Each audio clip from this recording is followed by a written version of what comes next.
It is also my great pleasure, on behalf of my nation, to offer a most heartfelt welcome to the 16 new members of the United Nations. Now, today, I address the leaders of nations and the builders of nations. But, indirectly, I speak also to those you represent, to those who have sent you here, to those who have entrusted their future to your hands. I greatly desire that my words shall strike an echo also in those hearts, in the deep heart of humanity, in that great heart from which has been brought so many shouts of joy, so many cries of sorrow and despair, and so much love and laughter. Today it is President Sukarno who addresses you. But more than that, though, it is a man, Sukarno, an Indonesian, a husband, a father, a member of the human family. I speak to you on behalf of my people, those 92 million people of a distant and wide archipelago, those 92 million people who have lived a life of struggle and sacrifice, those 92 million people who have built a state upon the ruins of an empire. They and the people of Asia and Africa, of the American continent and the European continent and the people of the Australian continent, they are watching and listening and hoping. They see in this organization of the United Nations a hope for the future and a prospect of the present. The decision to attend this session of the General Assembly was not an easy one for me to take. My own nation faces many problems, and time to solve those problems is always short. However, this is perhaps the most important assembly yet held, and all of us have a responsibility to the rest of the world as well as to our own nations. None of us can escape this responsibility, and surely none wish to. I am very sure that the leaders of the younger and the reborn nations can make a very positive contribution to the solution of the many problems facing this organization and the world at large. Indeed, I am confident that man may once again say, the new world is called to redress the balance of the old. It is clear today that all major problems of our world are interconnected. Colonialism is connected to security. Security is connected to the question of peace and disarmament. Disarmament is connected to the peaceful progress of the underdeveloped countries. Yes, all are connected and interconnected. If we succeed in finally solving one problem, then the way to the solution of all the others will be open. If we succeed in solving, for example, the problem of disarmament, then the necessary funds will be available to assist those nations which so urgently need assistance. 5 years ago, 29 nations of Asia and Africa sent their representatives to the Indonesian city of Bandung. 29 nations of Asia and Africa.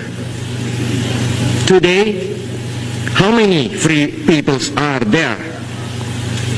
I will not count them, but look around this chamber now. Then tell me whether I am right or not when I say that this is the time of the building of nations and the time of the emergence of nations. Yesterday, Asia, and that is a process not yet completed. Today, Africa, and that too is a process not yet completed. For 15 years now, the West has known peace, or at least the absence of war. Of course, there have been tensions. Yes, there has been danger. But the fact remains that in the midst of a revolution engulfing 3/4 of the world, the West has been at peace. Both great blocs, in fact, have successfully practiced coexistence for all those years.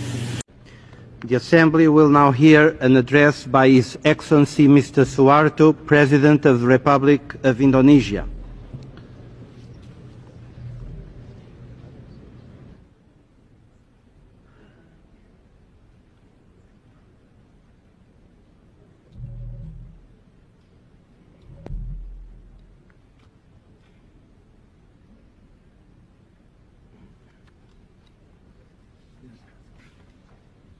Bismillahirrahmanirrahim. In the name of Tuan God Presiden, Almighty, Mr. Tuan President, Sekretaris Jenderal, Mr. merupakan Secretary satu General, kehormatan bagi saya I untuk deem it turut a serta distinct privilege for atas me nama to pemerintah dan participate rakyat on behalf Indonesia of the government dalam and people of peringatan yang Indonesia sejarah in this 50 tahun historic berdirinya. commemoration of the 50th Ulang tahun anniversary ke-50 of the United PBB punya Nations. arti yang penting The bagi 50th kami. anniversary of the United Nations is particularly significant to us in Indonesia, for this year we are also celebrating the 50th anniversary of the proclamation of our independence. It is not a coincidence that both the Charter of the United Nations and the Constitution of Indonesia embrace the same principles and objectives, both yearning for the universal peace that will come only when all humankind share the fruits of freedom and justice.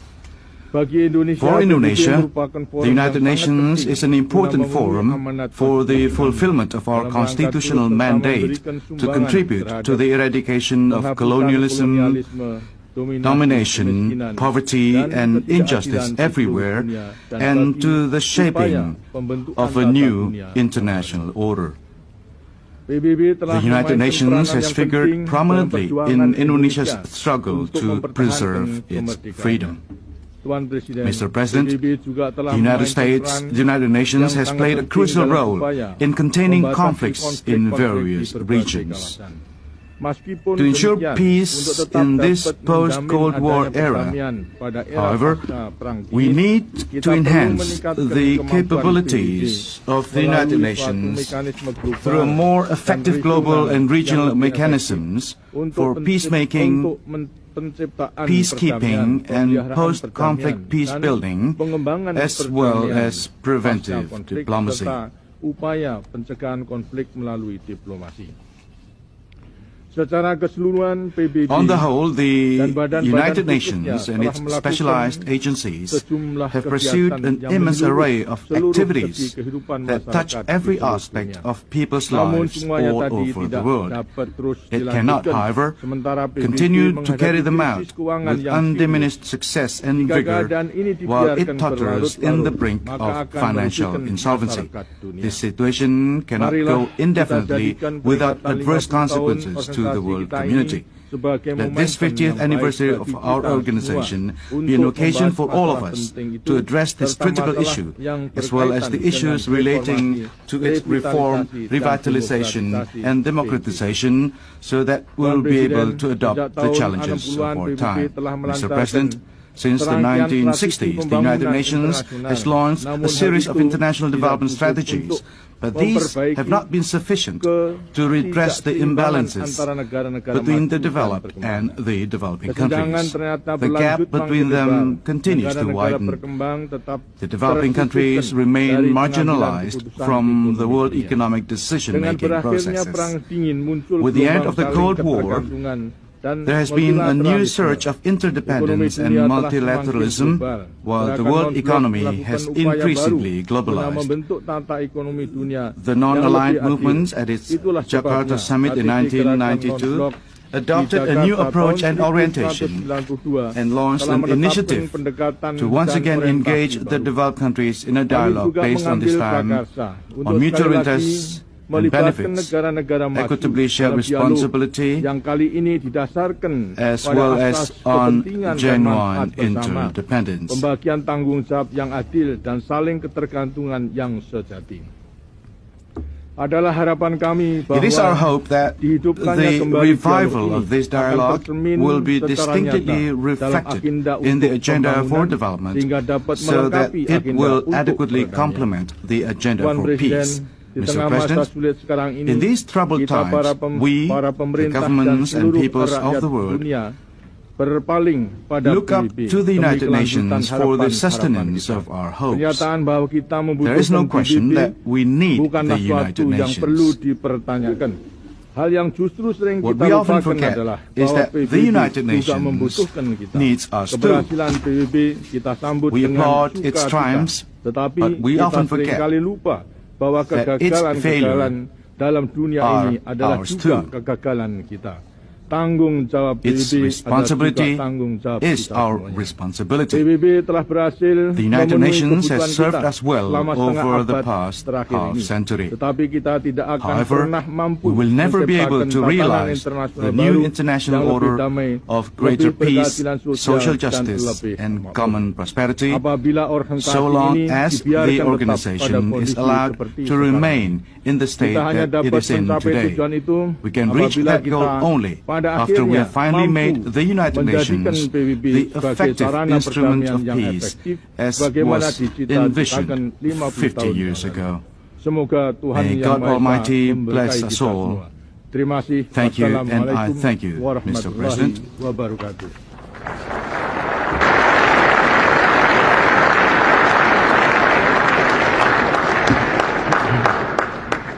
I thank the President of the Republic of Indonesia for his statement. En nombre de la Asamblea General tengo el honor de dar la bienvenida a las Naciones Unidas al excelentísimo señor Susilo Bambang Yudhoyono, presidente de la República de Indonesia, y lo invito a dirigir la palabra a la Asamblea.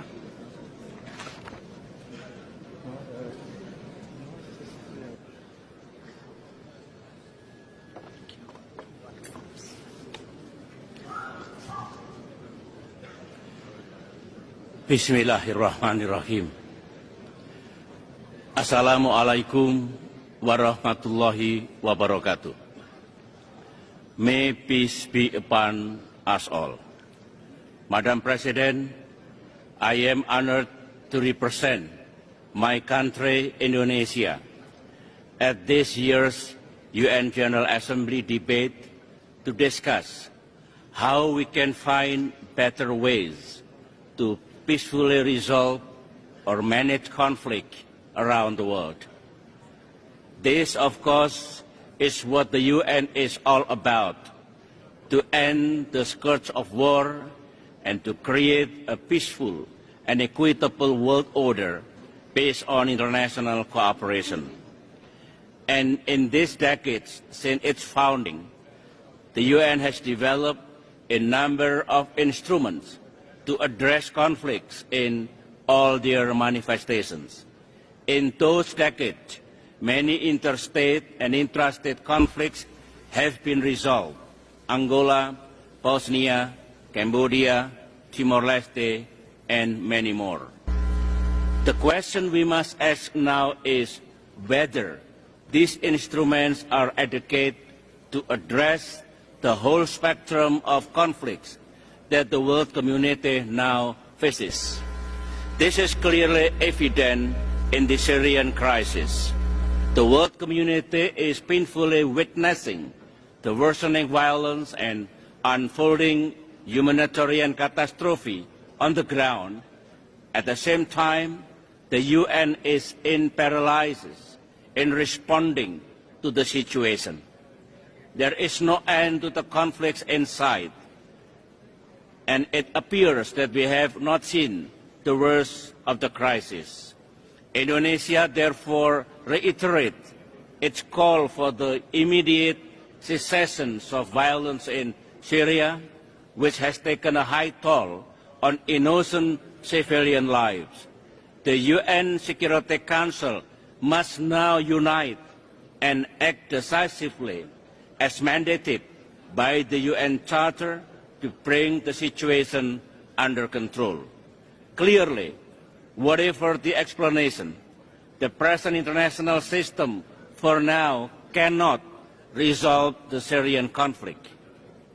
And there is every likelihood that the community of nations will see similar conflicts in the future. It will be a different corner of the world and in different forms with different actors. It will not help the cause of international peace if, again, we end up being divided and unable to positively alter the cause of the conflict. The world community must evolve ways to address them more effectively toward peaceful ends. We must adapt the 21st century security challenges. There is no question that the world we live in today is in much better condition than the one in the 20th century. Freedom has spread, the threat of nuclear holocaust is receding significantly. There is no prospect of a world war, the kind of which twice wrecked the 20th century. The global economy has expanded remarkably. Nations are becoming more interdependent.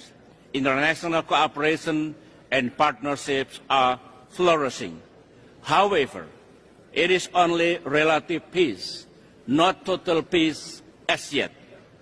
We have moved from the era of the Cold War to an era of warm peace. In this warm peace, the world remains stuck with an outdated international security architecture that still reflects 20th century circumstances, in contrast with the global economic architecture that has done much better to adjust to the 21st century. In this warm peace, the relationship between the major powers, for the first time, are marked by relative stability and increased cooperation.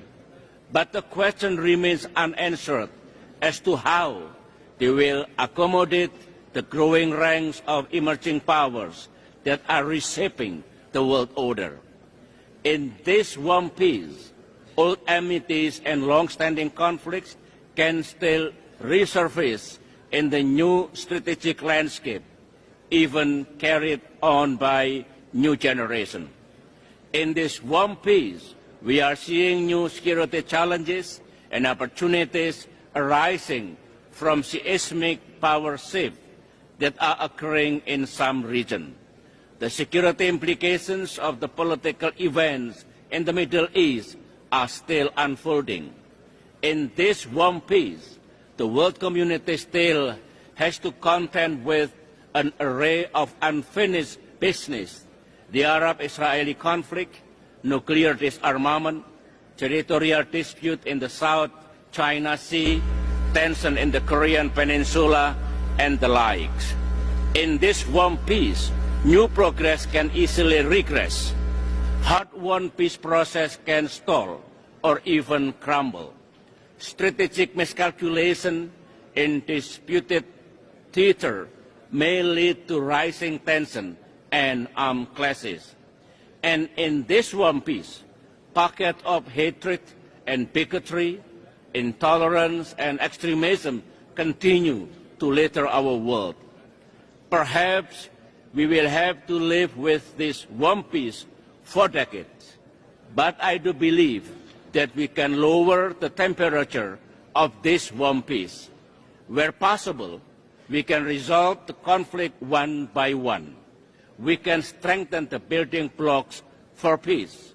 We can promote a new globalism that can potentially change the dynamic of conflict resolution. In order to do this, we need to try new approaches and be more imaginative. The first thing we have to do is to evolve a new strategic mindset.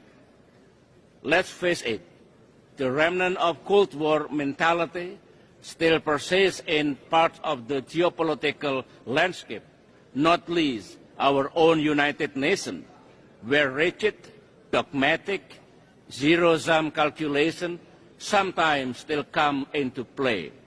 For long-term peace, a peace born of trust and mutual confidence, we must get rid of that mindset.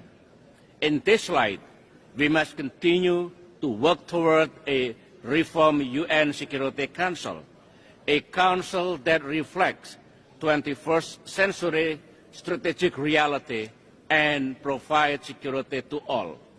we must also work to perfect the instruments of peace, which is robust regionalism. Today, still, a catastrophic situation in Gaza is unfolding before our eyes. At this very moment, the innocent are crying for help, are crying to be saved. Who will save them? Who will save the innocent? Who will save the old and women? Millions are facing danger at this very moment. As we sit here, they are facing trauma. They are facing irreparable damage to their bodies. They are dying of starvation. Can we remain silent? Will there be no answer to their screams? Will we teach them that the human family can rise to the challenge? Madam President, we must act now. Many speakers have said that. We must stand for a multilateral order where peace, prosperity, and progress are not the privilege of a few, but the right of all. With a strong United Nations, we can build a world where the weak do not suffer what they must, but live the justice that they deserve. Let us continue humanity's great journey of ideals, the selfless aspirations that created the United Nations. Let us use science to uplift, not use science to destroy. Let rising nations help others to lift themselves. I am convinced that the leaders of the great world civilizations of the West, of the East, of the North, of the South, leaders of America, Europe, of India, China, the Islamic world, the whole world, I am convinced they will rise to their role demanded by history. We are all hopeful that the leaders of the world will show great statesmanship, great wisdom, restraint, humility, overcome hate, overcome suspicion. Madam President, distinguished delegates, we are greatly heartened by the events of the last few days, where significant leading countries of the world have chosen to side with history, to choose the right side of history, the path of the moral high ground, the path of rectitude, the path of justice, the path of humanity, to shun hatred, to overcome suspicion, and to avoid the use of violence. The use of violence will beget violence. No one country can bully the whole community of the human family.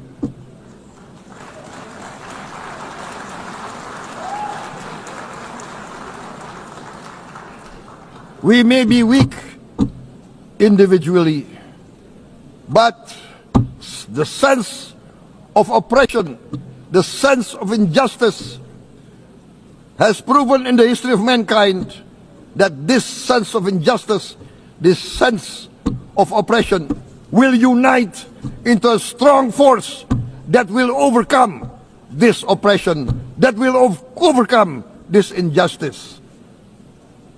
To close, I would like to reiterate again Indonesia's complete support for the two-state solution in Palestine.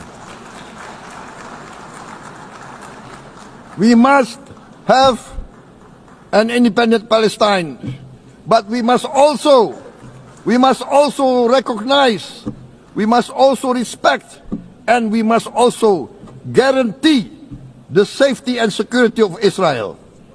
Only then we can have real peace. real peace, and no longer hate and no longer suspicion. The only solution is this two-state solution. Two descendants of Abraham must live in reconciliation, peace, and harmony.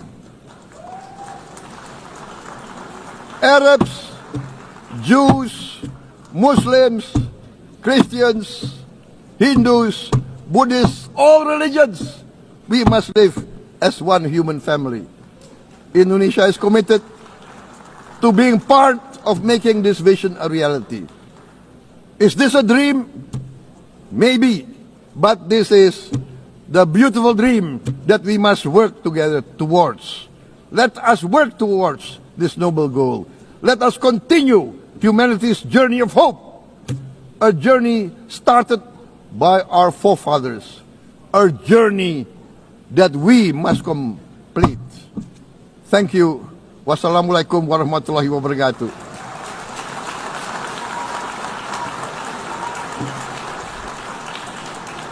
Shalom. Om Santi, Santi, Santi Om. Namo Buddhaya. Thank you very much. May God bless us all. May peace be upon us. Thank you very much. Thank you. On behalf of the Assembly, I wish to thank the President of the Republic of Indonesia.